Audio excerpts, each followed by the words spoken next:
students, so good to see you guys. Thank you for tuning into the podcast. AMS, AMS, that's right.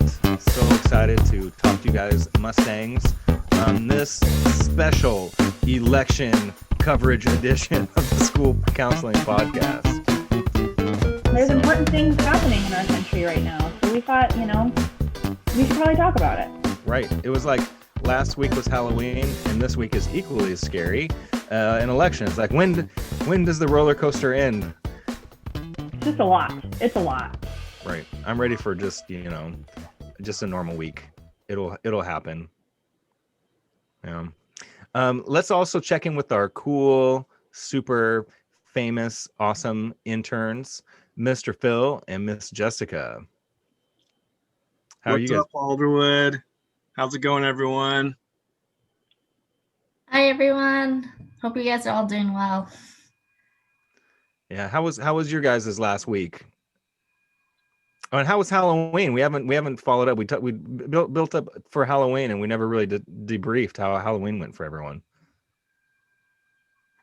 My Halloween was good. I dressed up with my wife and some members of her family. We were the cast of Netflix's Schitt's Creek.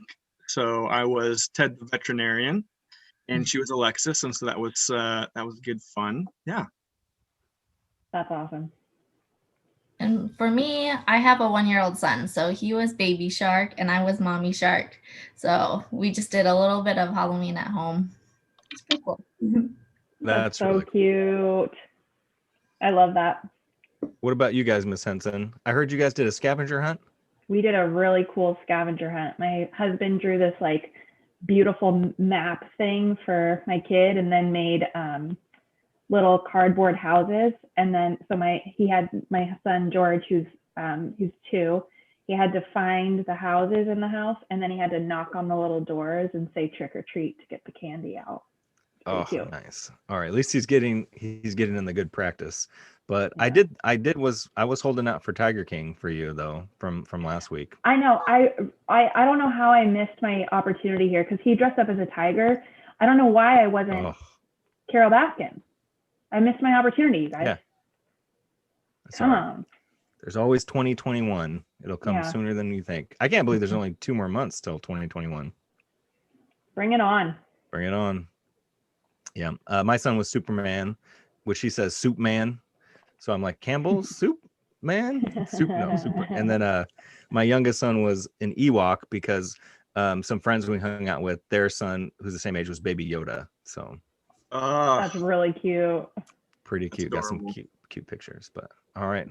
Well, students, we wanted to bring you guys an election special edition of the School Counseling Podcast, just because, there's things going on right now that can be confusing.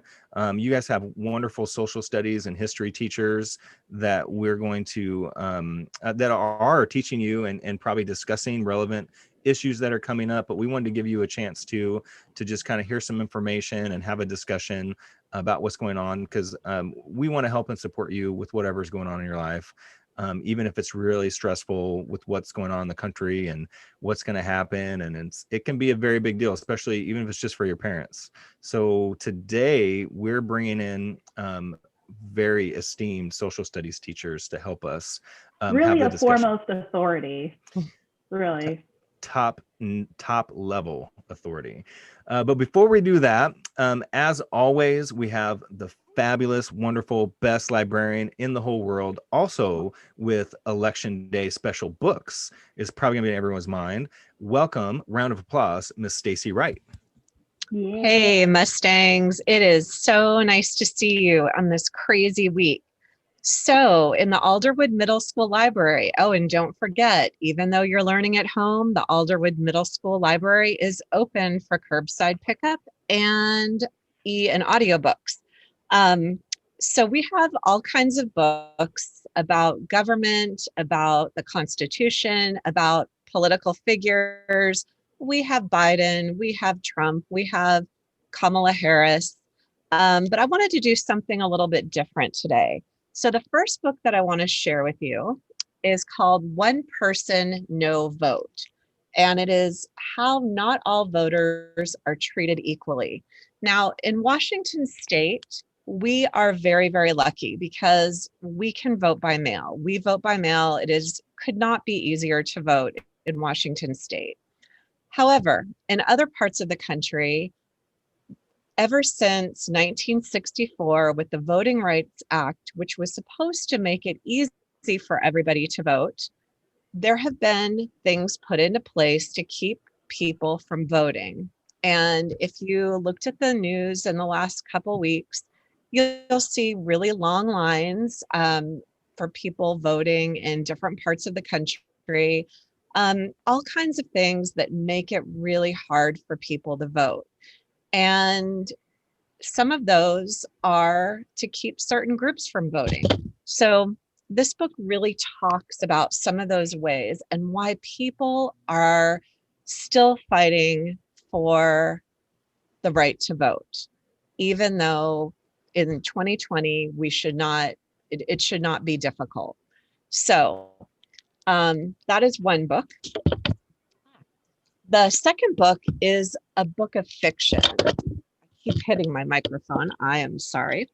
It is called Running by Natalia Sylvester, and it is about a girl who her name is Mari, and she is just kind of your typical high school student. Well, except for the fact that her father is running for president, and she loves her dad, but she discovers that her dad's policies, her dad's platform, the issues he's running on, she does not agree with them. And even though most of us are probably not going to have a parent who runs for president, all of us can relate to that relative who we disagree with politically. And it's really cool how she deals with that. She has a really good support network. But I know in a lot of families that can be very heated, that, if you disagree with your relatives' beliefs, and it might be your parents, it might be your grandparents, it might be an aunt or uncle, and it can be very, very hurtful as well. So those are the two books that I have for this week. One is nonfiction about voter suppression. One is a fiction book about a girl dealing with, sharing her views to her parents and wanting to be taken seriously. That's great. Thank you so much for sharing those. You always pick really relevant, helpful books. And I think it's true too. Like, even for some families, sometimes there's disagreements among parents. So, or people that live in the household. So the student feels kind of caught in the middle, so it's great to be able to talk about that. And sometimes just with things that we go through, being able to read a book about it helps you process how you feel about it as well and get really good tips and strategies. Yeah, no, I totally agree. That's how I get through a lot of things, seeing myself in the books I'm reading or learning about something I really didn't know much about. I was talking with Phil the intern the other day about something called narrative therapy. And Phil's like an expert in narrative therapy, right? Or you're quickly becoming an expert in narrative therapy. I'm one of the foremost authorities on narrative therapy. Yeah. Perfect. Right. And it's not even out of grad school yet. So there you go. Yeah, who picked who? I picked him for an intern, or he picked me. Very, very impressive. But I think that it's helpful to have narratives in our lives, because maybe we should just do a whole thing on narrative therapy and just have you there the whole time, Miss Wright. Because the thing with narrative therapy is, like, to be able to have a story to encapsulate what somebody is going through, to either explain themselves or to relate it to another character's journey, is extremely helpful and especially in tense situations like this. Yep. No, that's really true. And I am glad that we have an expert in our building Yes, on this very issue. definitely. And if I can help students, with any issues, if they need books on anything, please send them up, or please have them email. I guess not send them up because we're not in school, but just send me an email and I can find the right book. Sounds good. All All right. right. And Well, also, You should all join Readers Club and come read books with me and Miss Wright. That's right. We are very fun. So yes. And I'm excited about that. I think that's going to be great. All right, Mustangs, have a good week. Thanks, Miss Wright. Thank you, Miss Wright. All right. That was awesome, as always. I just think, her point, I wish I could send more students up to the library. Maybe there's like a virtual library that we can send the kids to or something, but it's how many of audiobooks. Audio. Oh yeah, good point. Yeah. But it just makes me think like how many of our life problems can be solved in the library? Truly. Deep thoughts. Okay, cool. All right. Well, without any further ado, we have a couple wonderful teachers from Alderwood Middle School, a couple awesome history teachers. We have not only Miss Timoll, but Mr. Turcott. And Miss Timoll, a lot of you 8th graders recognize Miss Timoll as she teaches 8th grade social studies.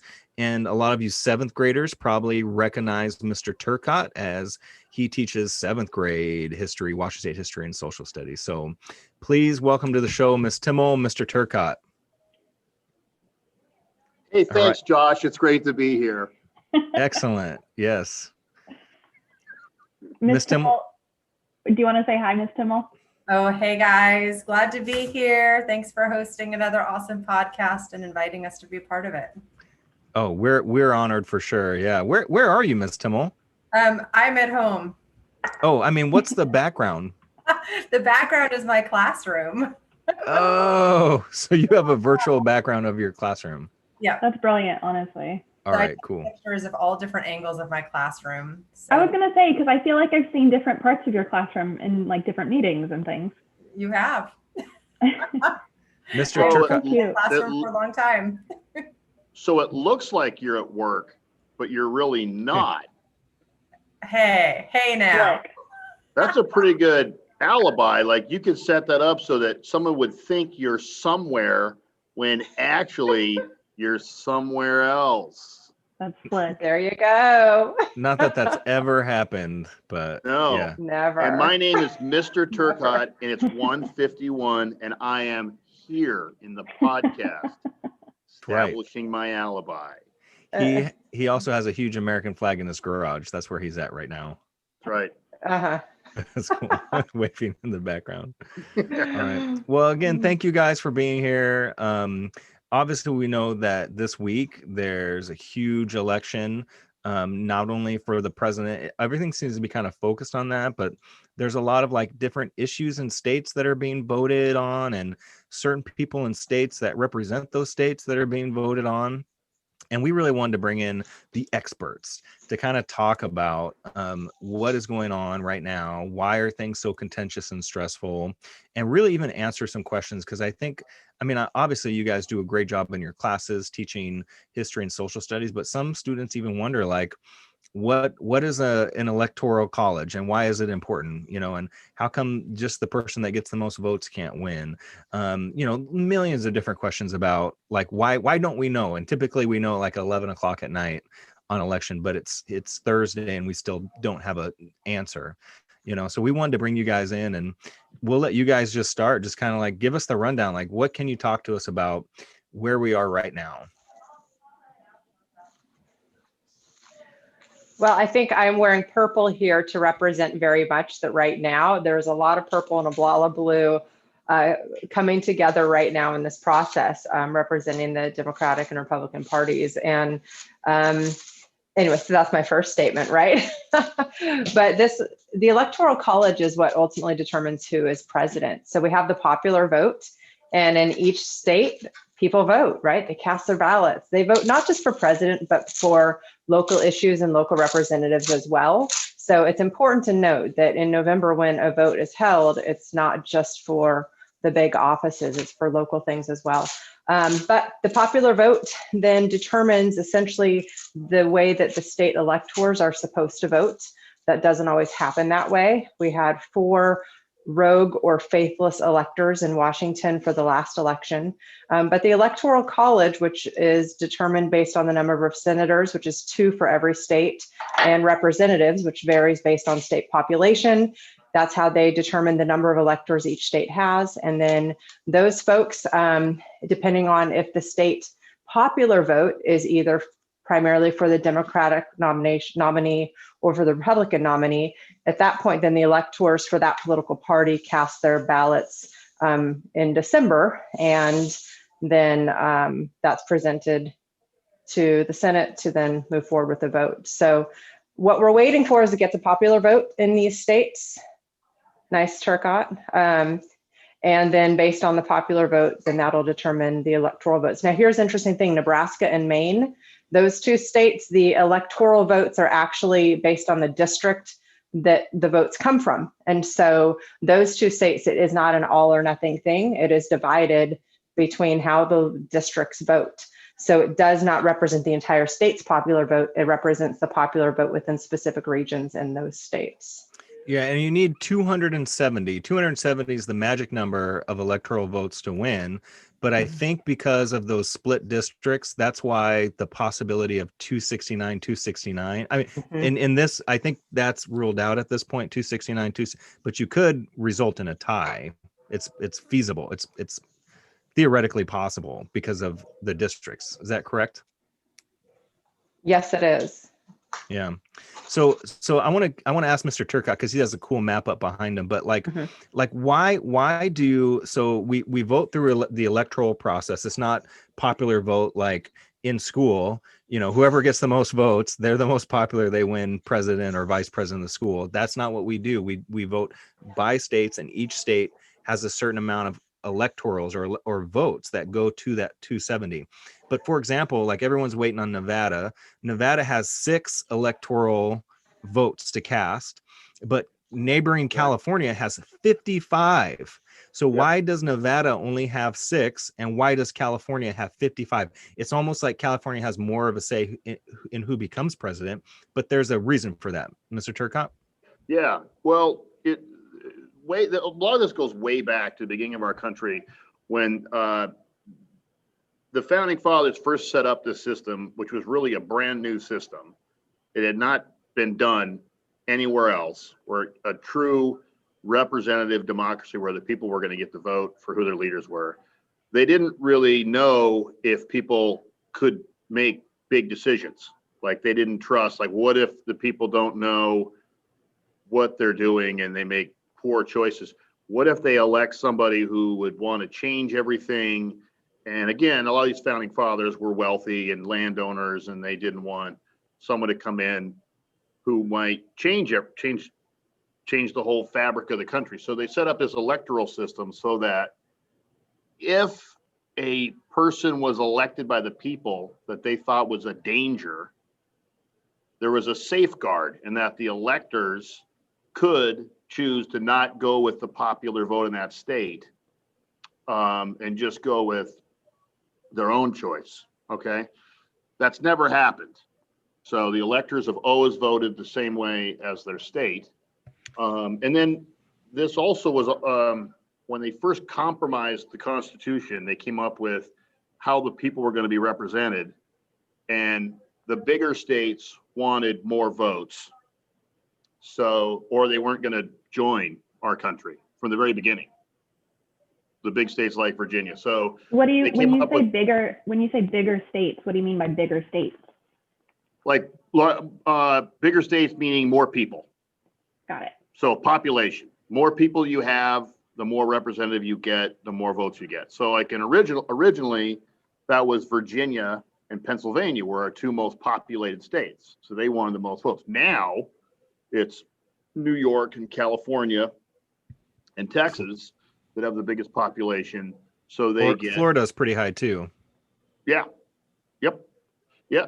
Obviously, yep. Florida, so Florida's worth a ton of points. Texas is worth a lot of points. I think Texas is worth 36. California's worth 55. My home state of Montana is worth 3.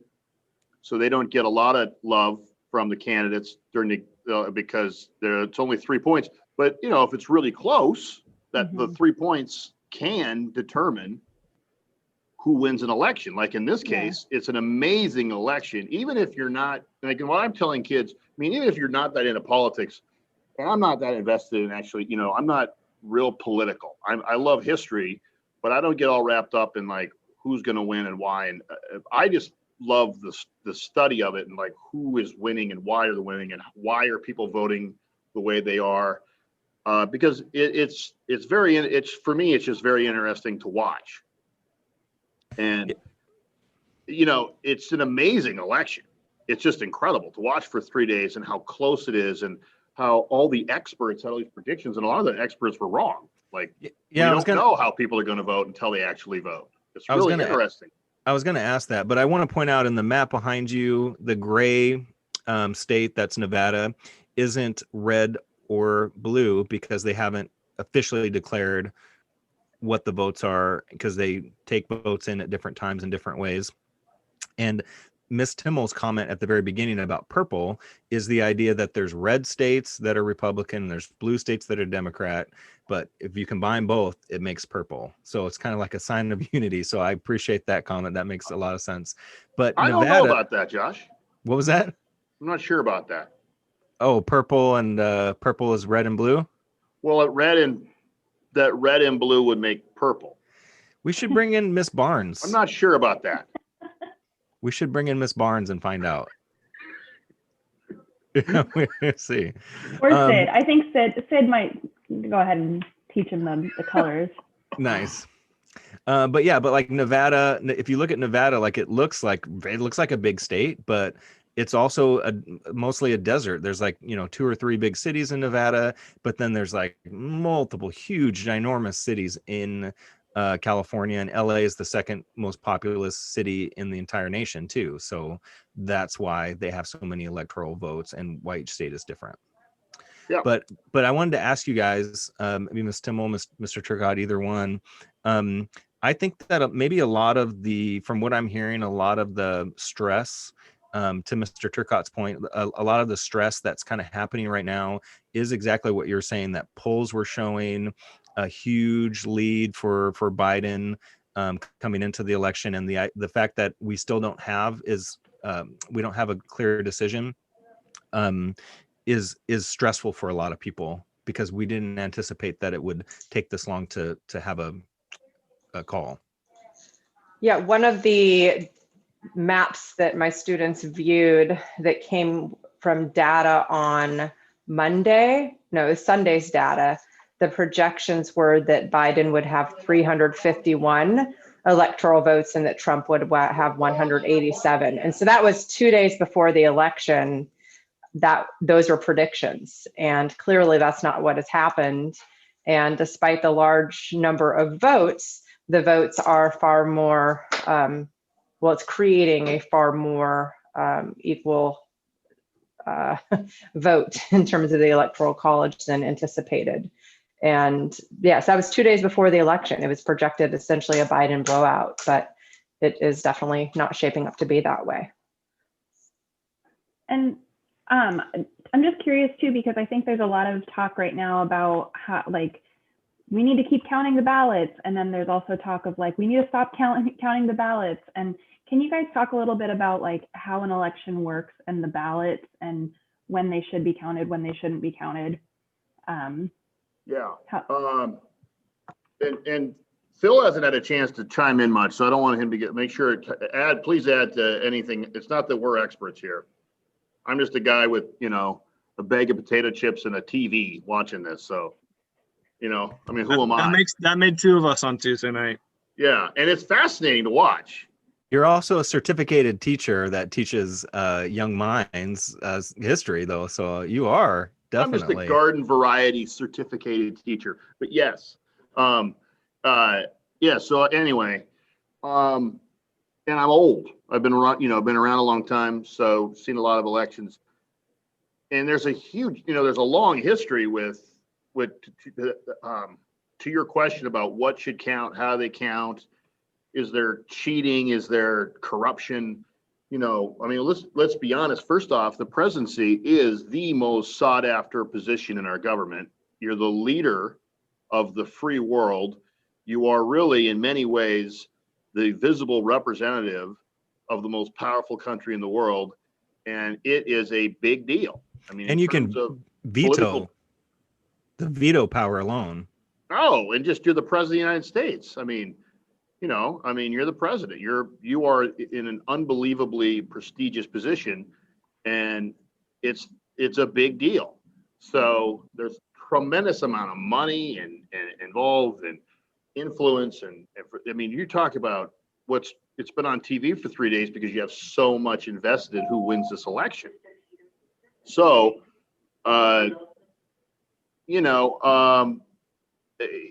it hopefully will not have lawsuits and all kinds of problems when it's over. But because of the nature of this election, where most of the votes are mail-in votes, because people didn't want to go into polling stations. Most of the votes are mail-in votes because of the fear about COVID. It's a slower process. People are hand counting votes. We're talking about millions of votes. Okay. Millions. I mean, the state of Pennsylvania is a huge state, and they're going to be, all the votes are hand counted, and the counties are hand counting the votes. So it just takes time. And then you hope that there's not corruption. You hope that there aren't terrible mistakes. They've had problems before where, ballots weren't filled out correctly, or that people didn't, you couldn't tell who they were voting for. That happened in 2000 with the famous Gore and Bush election. So this is going to be, it's unbelievably close. I mean, you talk about some of these states like behind me, like Georgia, where it's down to like 2,000 votes. Pennsylvania's really, really close. Even Nevada's Wisconsin, a couple thousand. So it's right. Yeah. I mean, it's really, really close, and it's down to a couple counties in these states to determine who's going to become the president. And something I got to add there is, in Washington, we've been voting by mail since 2011 or 2012, I guess it would be. But it was passed into law in 2011. So it is completely normal to vote by mail in Washington. That's all we do is vote by mail.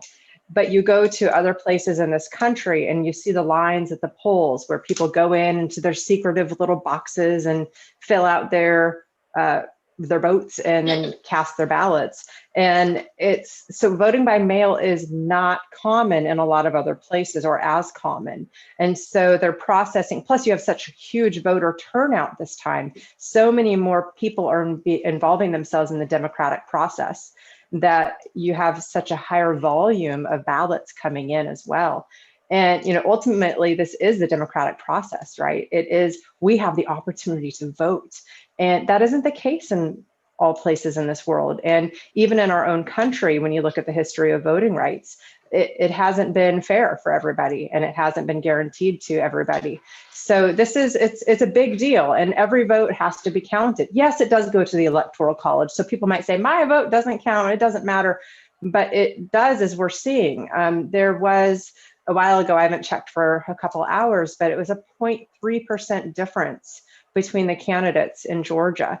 And that's huge. And one thing that we're seeing is that a lot of the higher populated cities or regions of areas are voting more for Biden, and more of the rural areas outside of the cities are voting for Trump. And so when you have a lot of these votes that are coming in right now that they're counting are from the more populated areas that had a lot more votes come in at the last minute, not even the last minute, they're postmarked and submitted by election day. That's the law. And so those votes, they have to be counted. And that's the democratic process at work.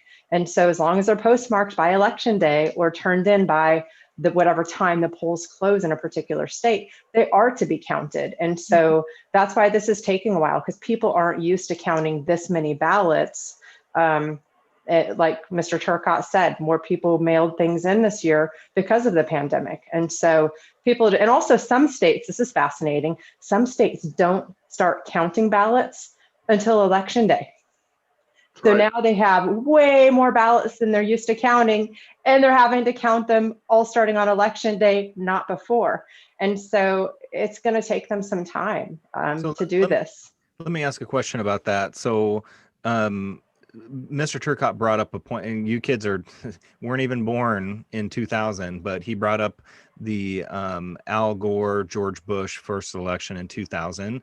And it was kind of one of those deals where when you looked at the electoral results, that Al Gore initially won the presidency, and he was like, I am Al Gore, the new president. And George Bush was like, wait a gold darn minute here. And then it went to the courts, and then they litigated. They went to trial about counting certain votes in certain counties, because there is law around, voting must take place on November 3rd.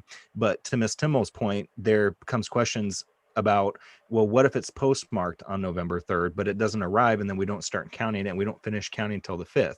So although the votes were due November 3rd, depending on the state rule. So a lot of people are talking about, what if this goes to trial? What if this goes to the Supreme Court? If it did go to the Supreme Court, it would primarily be a lawsuit around, can we count these certain votes, based on what the federal law is for the whole country versus just what your state decides to do. Is that accurate? Yeah. And, the kids have asked me a lot of questions about, well, what happens if, this one candidate sues because they thought, you can't just go to court because you lost. So if you lost and you're mad, you can't just say, well, it's unfair. I mean, there has to be substantial evidence that there was tampering, that there was corruption, that there was. Now, in the 2000 election, there was a major mess in Florida with the ballots and when they were turned in and what was turned in, and all kinds of circumstances around those ballots that were very suspicious. And it was going to determine the election. So it did go all the way to the Supreme Court. But President Trump said, the other day, he was going to take this to the Supreme Court. Well, you can't take it to the Supreme Court. You have to start in an appeals court, state court, then the Supreme Court will decide whether or not they want to take the case. And they only take a small percentage. So only if it's going to involve federal law and it's a legitimate, they think that it's worth their time, are they going to take. So at present, there's no evidence of any type of corruption. It's just slow. It's just a slow process where people are counting, by hand. But and I hope there isn't. I mean, I hope that for the sake of our country, if one person wins and it comes out later that there was all kinds of corruption, it's going to make it really, really hard for our country to come together. It's going to make it really hard for whoever the president is to be in charge. So I hope everything is just on the up and up. And, I think another term that's been brought up a lot that I'm curious if you guys can talk about is voter suppression. And like even Ms. Wright talked about it a little bit with the book that she was reviewing or bringing up. Right. And voter suppression has looked different over time, right? Yeah. So I'm just curious if you guys can explain a little bit about what that means and then why it's coming up right now. Ms. Tillman, you want to take that one first, or I talked for a while. Yeah, sure. I'm happy to. I was just going to get out some specific dates here that I have handy, just to give some context to what voter suppression is like and means. I'm not a walking encyclopedia, but just to give an idea here, it wasn't until 1965, which I know to you youngins, that seems like forever ago, but it really isn't that long ago, that the Voting Rights Act that protected voting rights of all American citizens was passed. And so there were things before then, like the poll tax or literacy tests, that were these total made up things, or charging people to vote. There were those things happening to keep people from voting. And so, I mean, even just going back, Native Americans have not had the right to vote yet for 100 years. Women, it just came up 100 years this past August. Okay, so it's the right to vote is something that people have had to fight for. And what that means ultimately, guys, is that people have had to fight to be recognized as citizens in this country, to vote. People who were citizens by birth, they had to fight to be recognized as such. I think, going back to, even where the Electoral College came from, there was a battle between the North and the South because the South had a huge population of slaves, but they weren't considered citizens. And so we had the 3/5 clause that came in, that a slave was counted as 3/5 of a person, 3/5 of a person, not as a real person, just so that the Southern states could have more power in government and more power in choosing the president. Okay, I mean, this is where some of this stuff is coming from. And so in terms of voter suppression now, it's not new. And when people are getting upset about voting rights being protected or not, it's because there are people alive right now who were beaten and killed or seen people killed just for going to vote. And so even last week in North Carolina, there was a voting march celebrating the right to vote, and police tear gassed the marchers. Okay, so what in terms of voter suppression as well, that's one way. If you do things to intimidate people who go to vote, that keeps them from voting or might keep them from voting. If you make it difficult for people to vote, it then makes it harder for people to get out there and do it, right? And so in terms of voter suppression, I mean, they're just logistical things like how accessible is it to get to the voting place, right? Is it in a place that you would want to go?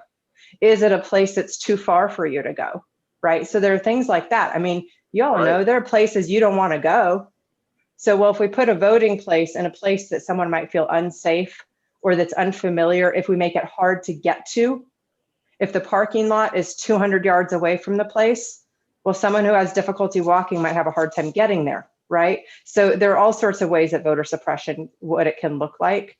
And it also happens in district boundary lines that are drawn in terms of how do we manipulate certain areas to vote a certain way or take votes away from certain people and categories to make their voices less heard. And that's something, the reappropriation and gerrymandering, you guys will hear more of that as you get older and as you investigate politics more. But those are also issues that shift the vote and give more power to people. And generally the people who are making those decisions are the people who have been in power for a while and want to maintain their power.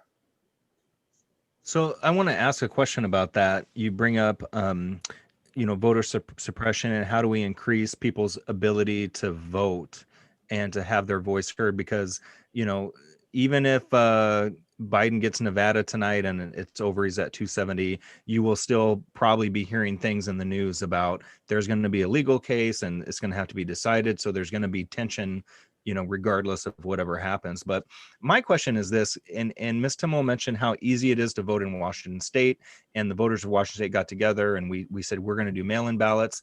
Why isn't there an easier way to do it? So I even feel personally like when the questions come up, when this goes to trial, that it's going to be about whose ballots are you counting, just like in 2000. But why haven't we figured out a better system of voting, like through the internet? Like I can renew my driver's license on the internet. Like, why can't I go on the internet and type my social security number and take my thumbprint and just vote online? Like, do you guys think something like that? Like, I think if anything changes in this election, maybe it'll be how we make voting more efficient and accessible to more people.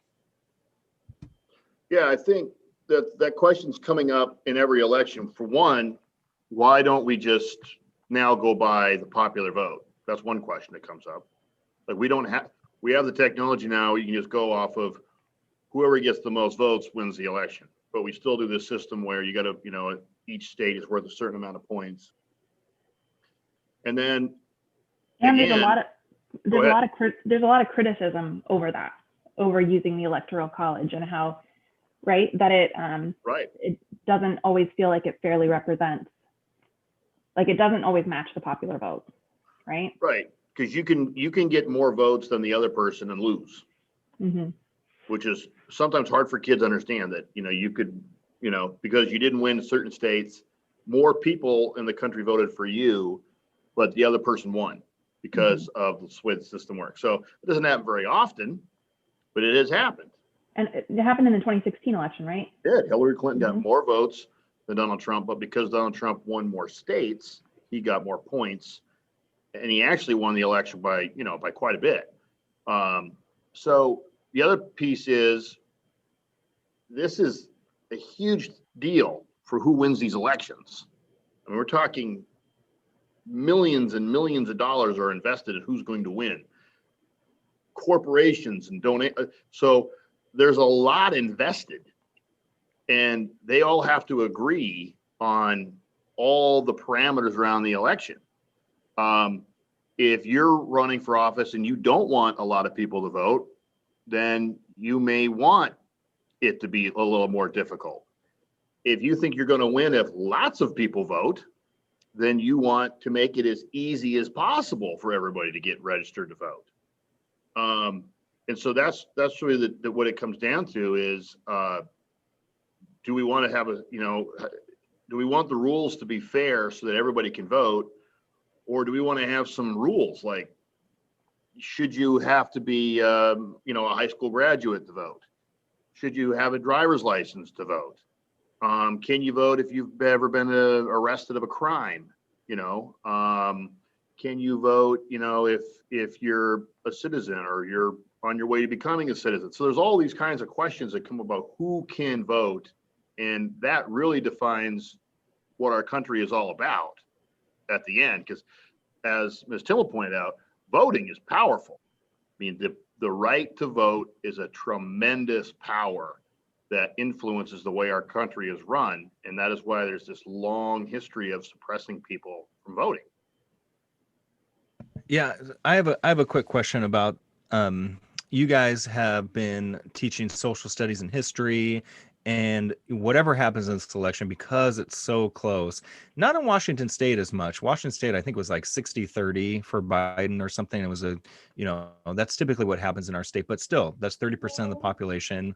And it's probably different by Snohomish-King County, but you guys have probably had, examples in your class of a student who disagrees with another student, and depending on how this shakes out, this could even enhance tensions between different. How do you guys handle in your class when somebody's like making certain comments that really offend? They're not intending to offend that person, but maybe the way they were raised and their family is very conservative, but you have, very liberal students in your class. Like, how do you handle the tension between students who are disagreeing about this? I think ultimately, right, is that, and we're seeing this in our country right now, like, well, we're not seeing it, I hope we see it, is we can learn from each other. I mean, the fact that our country is so literally divided, we do have to come to a point of how do we learn from each other? And you know what, and this is a debate my husband and I have all the time, because he wants to always be right about everything. And I want to understand, and I think, if we can move to a place as a society that we can listen to and understand and realize that we don't have to convince someone to believe the same way we view, but that we can still understand each other. And so that's something I just try to encourage. I like to hear people's ideas. I love hearing ideas, whether they're similar or different from mine. Wait, do you guys disagree, you and your husband? Of you don't have to answer that. Oh, okay. No, It's we kind of whatever pick Ms. fights Timoll because he wants to be right all the time, and I want to understand, and I want to be understood. It's just, yeah, it's pretty fun sometimes. That's cool. Yeah. But that's people, but that's relationships. Yeah. Right.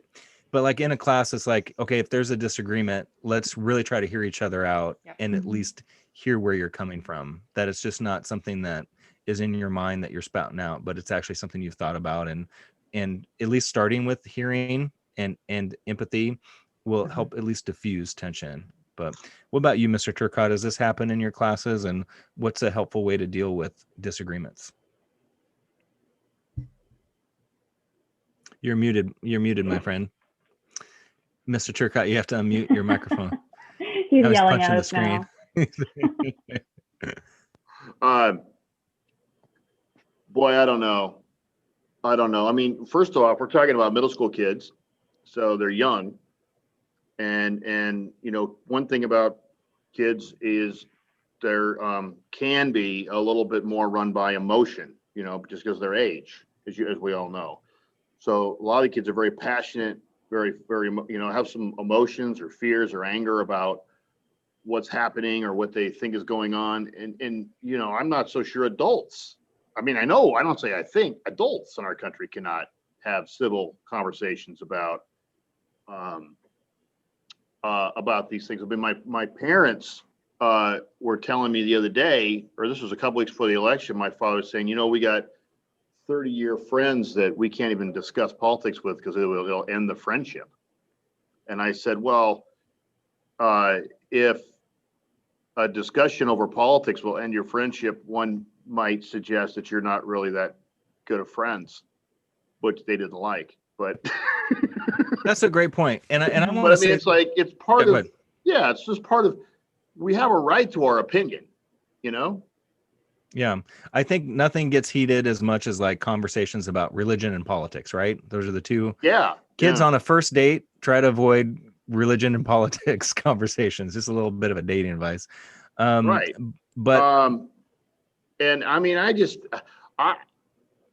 I'm at a point where I'm just not as invested in like who I want to win as maybe I was when I was younger. I have a lot of friends that are diehard Trump supporters, Republicans. I have a lot of friends that are very, very much on the other side, very liberal and very much in support of a Biden. We don't agree on a lot of issues. And I've taught in departments where it's very divided.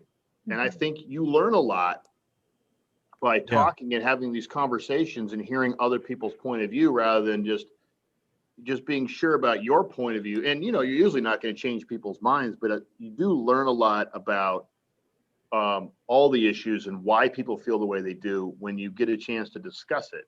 And I think that's the key is if you can't discuss it, okay, and obviously politics gets very emotional, but if you can't have a discussion about it, then you have to work on, okay, maybe we can't talk about this today. And I think you bring up a good point too of it. It kind of like, I'm just imagining how this conversation can go sometimes, where I feel like sometimes one side comes in from their head and one side comes in from their heart, and for better or for worse, but I'm just thinking oftentimes people the politics gets really important and really heated because there's really important things at play.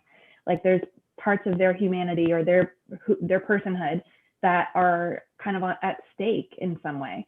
And so when, and then on the other side, I think that can also be true. Like, I think that, there might be a point that to one person, they're like, well, this is like very, very important to me because it's something that's, just really close to my heart, and then when you're talking from one person's talking from their heart and the other person's talking from their head, it's just really hard to meet in the middle ground. So I think that even if it's just, taking a step back to being able to listen to each other's hearts, like Ms. Timoll was saying, like, if we can understand each other and listen to each other. I don't know that we'll all agree all the time, but maybe we can get closer to understanding each other and supporting each other. Yeah. One thing I heard this weekend, that was super powerful was how can you let someone you don't even know, who doesn't even know you, separate you from people that you've known and loved all of your life? And I know there definitely is some division amongst my extended family right now and people who don't want to talk to each other. So that really hit home. Like the presidential candidates don't know me, I don't know them. So how am I going to let them create this drama, right?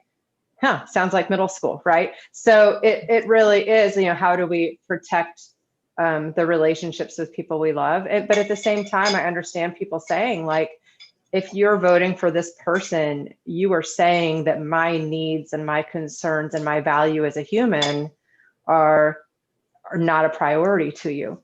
And that when it does hit those very much that my existence is being compromised by people I love, that is really hard to deal with. And how do we work through, I think ultimately we need to move it away from politics and work through things that we disagree with or don't understand with each other, outside of looking at it as a political issue, but instead, really look at those things that are the issues or the places of disagreement outside of the political sphere.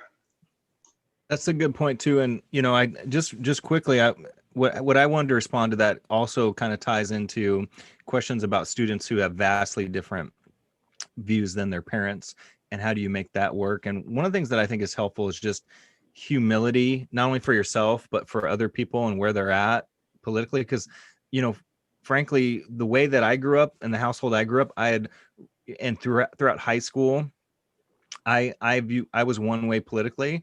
And then when I graduated high school and moved out and went to college in my 20s, I had a different political viewpoint, and then even in my 30s, it kind of shifted or redefined slightly. And now I'm in my 40s and I'm like, maybe I'll be Green Party eventually. I don't know, but there has to be some humility, I think, in dealing with people and knowing that you might really be just hardcore left or right or whatever, or entrenched in your views, but sometimes over time that changes. And I don't see a lot of people's viewpoints changing by being attacked. Usually when you attack somebody, like Miss Henson was saying about, it can get really heated if one person's in their head, their heart. If you attack somebody, usually that just turns them off. It makes them not feel like they would even like you because you're so mean about it. But it's like, if you can at least be compassionate and start with compassion and start with humility, that is the best potential to change somebody's viewpoint, is starting with compassion and humility and trying to listen and hear them out. Great. That's exactly right. And I guess another question is, why do I need you to agree with me? Why is it that we have to have, it's okay to disagree? Oh, that's a good point. So true. So true. For it doesn't, like I was saying to my parents, it shouldn't impact your friendship.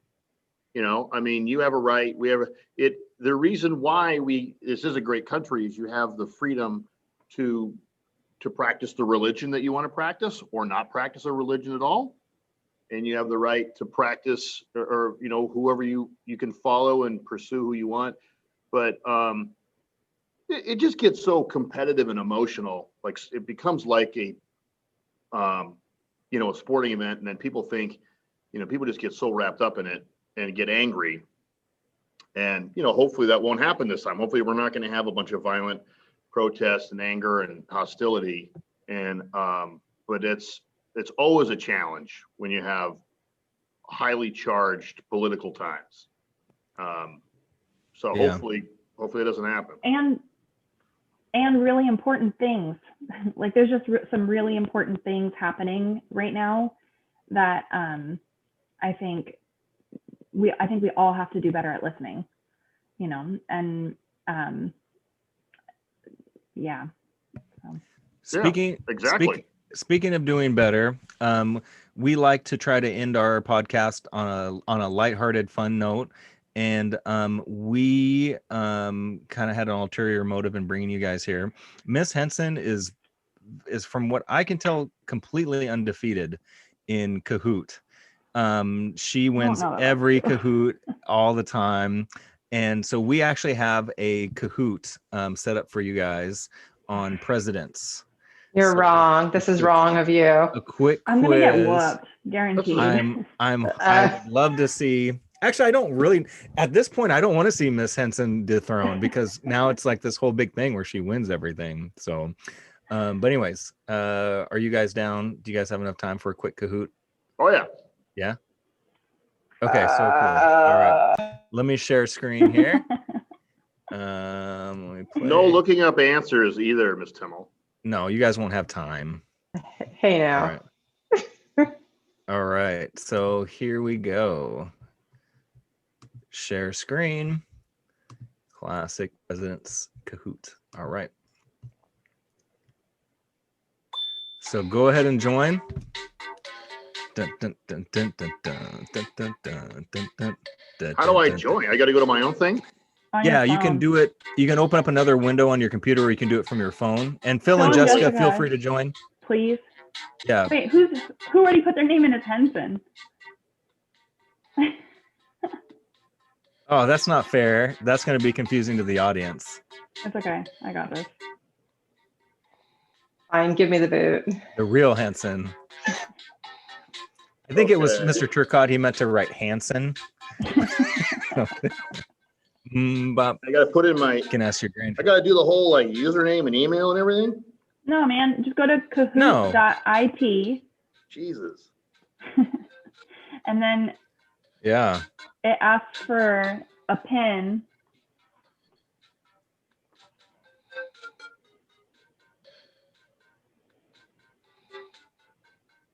All right, Miss Jessica's in. Okay, pin. Hold on. I got it. Timoll. Dun, dun, dun, dun, dun. Bum, bum, bum, bum, bum. Ra-da-da-da-da-do. I feel like Andy, like harmonizing everything. Okay, here we go. Okay. We're all in. Oh, I'm so GT, nervous. Mr. Turcott. I'm like sweating a little bit, All right, you guys. guys got this. Here we go. Okay. It's on accuracy and time. Okay, number Ugh. one, he was our shortest president, only about 5'4". Shortest as in height. Was it Monroe, Madison, Jefferson, or Jackson? Boom. It got was it. James Madison. All right, 2 people up. Nice. All right. Good job, Phil. All right, here we go. Small man. Before becoming president, he wrote the Declaration of Independence. Jefferson, Washington, Lincoln, or Adams? I know this one. I think I got it wrong. Oh, I got it right. Excellent. Okay, good job, guys. He had writer's block. All right. Number 3, he died about 30 days into his first term as president. The shortest president in terms of length. Harrison, Tyler, Polk, and Kennedy. Oh, Good job. Yes. Excellent. Gave a speech in the cold without his coat. Yep. And they didn't have antibiotics. No. Oh my gosh. All Turcott right. knows everything about the He president. was president during the Civil War. Oh boy. Washington, Lincoln, Jackson, Eisenhower. Okay, good. Good. Yeah, I messed that up. All right. Yeah, sometimes you accidentally hit the wrong button. Yeah, it's totally what I did. Wrong button. He was general during the U.S.-Mexican War, where he earned the nickname Old Rough and Ready.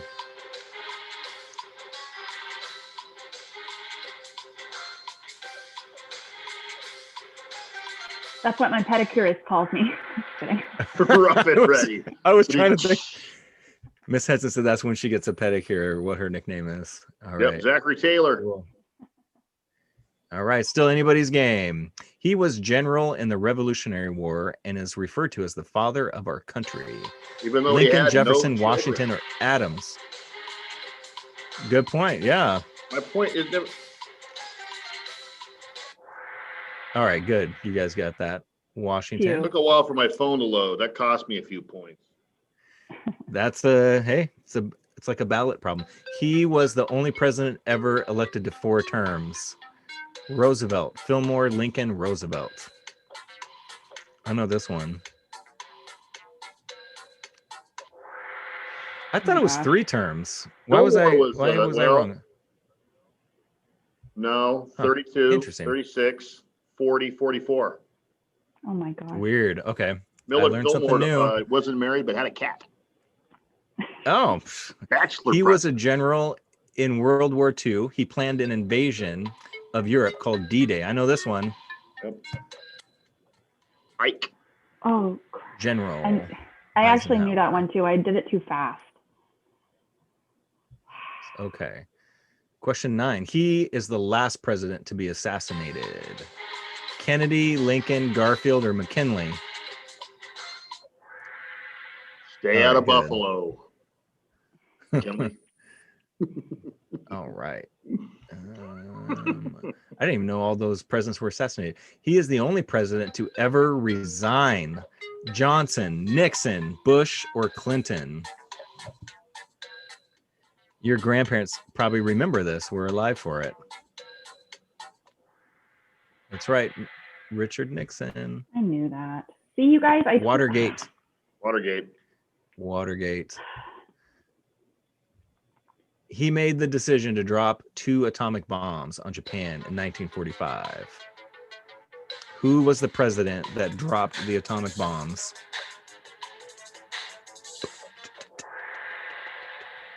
Good job, guys. Dude, Turcott running From away Missouri. with it. Miss Timoll's hot on your heels, though. All right. I've taught a lot of U.S. history, so. His father was the 2nd president. Oh, that's easy. Both served 1 term. Dun, dun, dun, dun. I didn't know that part. Wow. Hey, you guys, I got jinxed. It's probably Totally jinxed. Jinx, buy me a Coke. Okay, he had a strong dislike for Native Americans, created a movement called the Trail of Tears. Jackson, Adams, Monroe, or Van Buren? Good. Soon will no longer be on the 20. It's going to be Harriet Tubman replacing him. Oh, I heard that. That's cool. I'm down with that. This person and Abraham Lincoln are our 2 tallest presidents. They were 6'4". The 2 presidents that could dunk: Taft, Johnson, Madison, or Lyndon Johnson. I think I know the answer.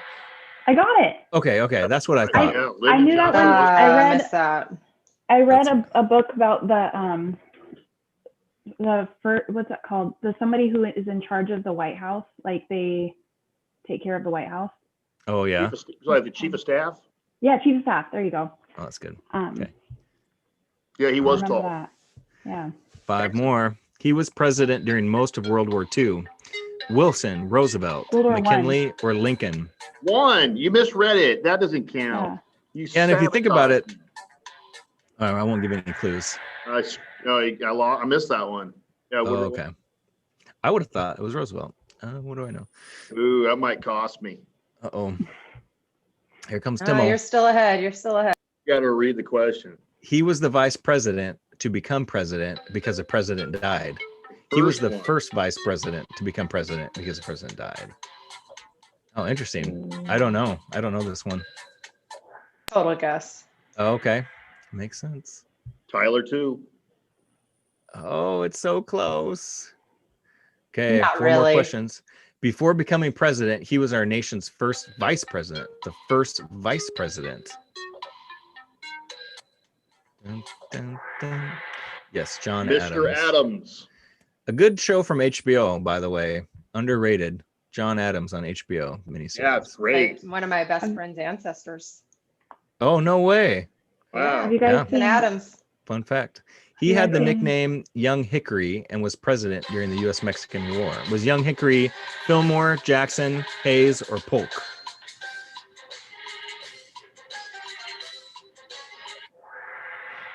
Wow. I would have a hard time saying the word President Polk. Like if I was the chief of staff, it's time for President Polk. Polk. James K. Polk. Yeah, James K. Polk. Okay. All Yeah, right. he was 2 more also questions. from Tennessee, I think. I think they're both from Tennessee. He was general in the Civil War and is on the $50 bill today. I know that one. I know nothing about $50 bills. Bunch of 50s. Let's just start with that. Bunch of 50s laying around. Yep, Grant. Yeah. Grant. Okay, last one. Oh no. Last one. If Turcott chokes, it's possible. Okay, here we go. He is the last president to have a mustache. Roosevelt, Taft, Clinton, or Reagan? That's a... Oh, wait. Oh, I would have been wrong. Because Taft was president after Roosevelt. He was his vice president. Oh, okay. All right, here comes the podium. 3rd place, Phil, the intern. Good job, Phil. Good job, Phil. Miss Timoll. I'll take it. All right, GT. All right, which stands for Miss Henson actually was GT the whole time. Good job, guys. Well, that was, U.S. U.S. presidents. I play Jeopardy every night with my wife. So it's been good. Do you really? Yeah. I record Jeff. I don't do it every night, but I do record it on my DVR and I play with my wife as well. Yeah, we do it Wow. pretty much every night. Jeopardy's on Netflix now, guys. Yes. Yeah. Is it? Yep, Yeah. you can watch the old ones Yeah. and probably the new one. Yeah. We just record them. That makes you sound pretty old. I like I'm not gonna lie. I'm sorry. I had to say it. You know what? I had I to find say that my wife's dream is to one day get on that show.